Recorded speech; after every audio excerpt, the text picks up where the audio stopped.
Lalu malaikat Tuhan pergi dari Gilgal ke Bokhim dan berfirman, telah kutuntun kamu keluar dari Mesir, dan kubawa ke negeri yang kujanjikan dengan bersumpah kepada nenek moyangmu. Dan aku telah berfirman, aku tidak akan membatalkan perjanjianku dengan kamu untuk selama-lamanya. Tetapi janganlah kamu mengikat perjanjian dengan penduduk negeri ini.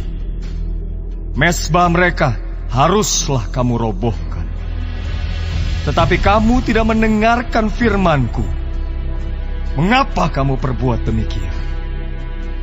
Lagi aku telah berfirman, aku tidak akan menghalau orang-orang itu dari depanmu, tetapi mereka akan menjadi musuh, dan segala allah mereka akan menjadi jerat bagimu. Setelah malaikat Tuhan mengucapkan firman itu kepada seluruh Israel, menangislah bangsa itu dengan keras. Maka tempat itu dinamai Bokhim. Lalu mereka mempersembahkan korban di sana kepada Tuhan. Setelah Yosua melepas bangsa itu pergi, maka pergilah orang Israel itu masing-masing ke milik pusakanya untuk memiliki negeri itu.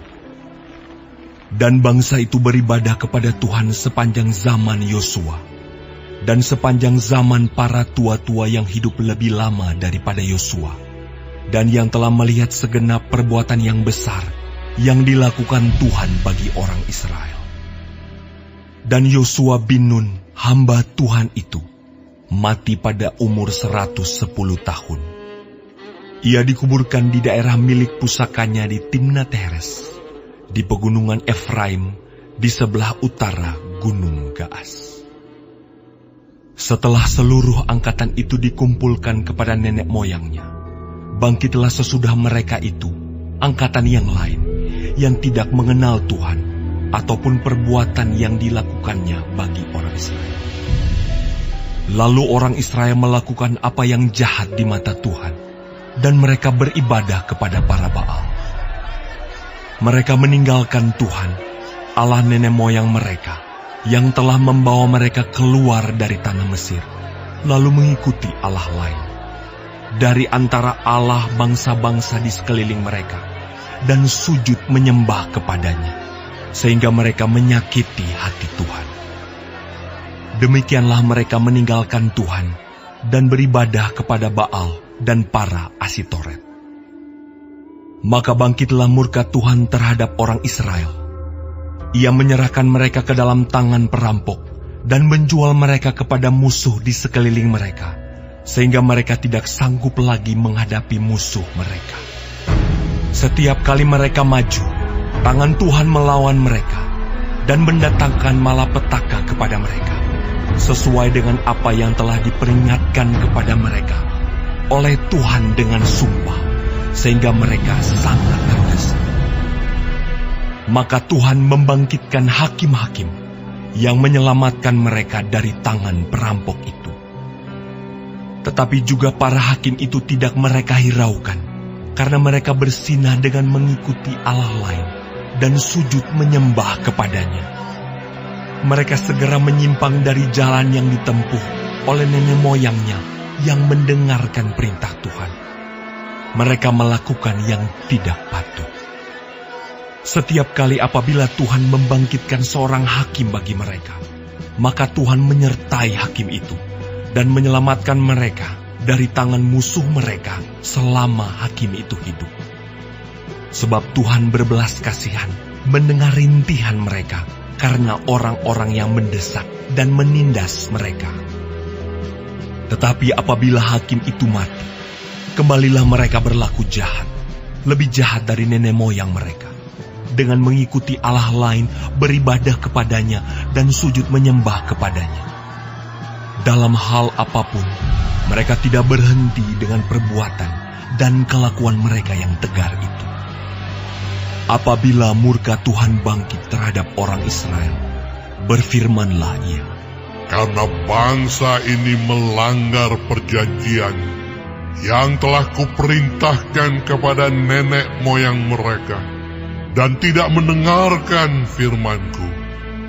maka aku pun tidak mau menghalau lagi dari depan mereka satu pun dari bangsa-bangsa yang ditinggalkan Yosua pada waktu matinya, supaya dengan perantaraan bangsa-bangsa itu aku mencobai orang Israel, apakah mereka tetap hidup menurut jalan yang ditunjukkan Tuhan, seperti yang dilakukan oleh nenek moyang mereka, atau tidak.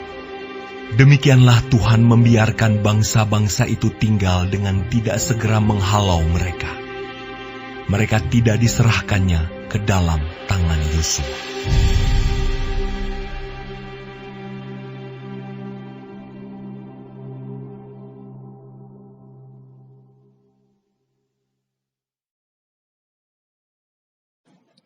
Shalom semua jemaat Tuhan. Kembali kita di dalam pendalaman Alkitab Clear Sight. Sekarang kita sudah memasuki kitab Hakim-Hakim 2. Tuhan Yesus memberkati. Di dalam ayat 1 dikatakan firman Tuhan, lalu malaikat Tuhan pergi dari Gilgal ke Bokhim dan berfirman, telah kutuntun kamu keluar dari Mesir dan kubawa ke negeri yang kujanjikan dengan bersumpah kepada nenek moyangmu, dan aku telah berfirman, aku tidak akan membatalkan perjanjianku dengan kamu untuk selama-lamanya. Ketidaktaatan bangsa Israel mengakibatkan banyaknya kegagalan yang mereka hadapi, dan ini tentu tidaklah menyenangkan hati Tuhan. Dan malaikat Tuhan menegur bangsa Israel atas kegagalan mereka di dalam mengusir orang Kanaan. Teguran malaikat Tuhan pada mereka membuat mereka menangis, tetapi bukan tangisan penyesalan karena dosa, melainkan karena akibat perbuatan mereka. Akibat kompromi dengan musuh, Israel terjerumus dalam dosa perzinahan rohani, yaitu menyembah Baal dan Asitoret. Bangsa Israel lupa akan perbuatan Tuhan atas mereka, pembebasan dari tanah Mesir. Janji penyertaan Tuhan atas bangsa Israel tidak dilanggar. Tuhan tidak akan membatalkan janji tersebut, sekalipun bangsa Israel sendiri melanggar janji mereka kepada Tuhan. Tuhan menekankan bahwa yang paling berbahaya dari bangsa ini adalah kebiasaan mereka di dalam menyembah Allah palsu. Tuhan Israel tidak ingin bangsa yang telah diselamatkan dari Mesir itu jatuh ke dalam penyembahan pada Allah-Allah palsu yang dimiliki bangsa Kanaan. Tuhan menjadikan kegagalan bangsa Israel sebagai pelajaran pahit, karena bangsa itu yang kemudian menjadi duri dalam daging sehingga terus menyusahkan mereka. Dari teguran Tuhan atas bangsa Israel, kita diingatkan bahwa Tuhan menganugerahkan keselamatan jika kita mau percaya kepada Tuhan Yesus. Kita tahu bahwa Tuhan pasti setia pada janjinya. Tetapi, adakah kita setia di dalam iman kita kepada Tuhan Yesus? Dan Allah-Allah palsu itu tidak saja di zaman dulu, di zaman sekarang ini pun masih ada dan berbagai rupa dan bentuk. Bagaimana kita mengenali Allah-Allah palsu itu?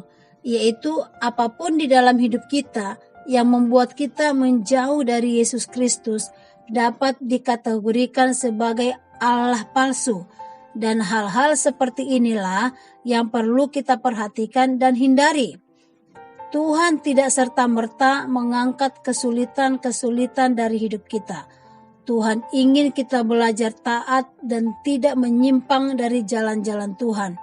Tuhan ingin kita tidak mudah berpaling dari anugerah dan dari kebaikan Tuhan. Tidak menomorduakan Tuhan. Kiranya setiap teguran-teguran dari Tuhan yang pernah kita alami dan juga yang dialami bangsa Israel ini menjadi peringatan bagi kita untuk tetap setia kepada Tuhan Yesus. Amin. Tuhan Yesus memberkati.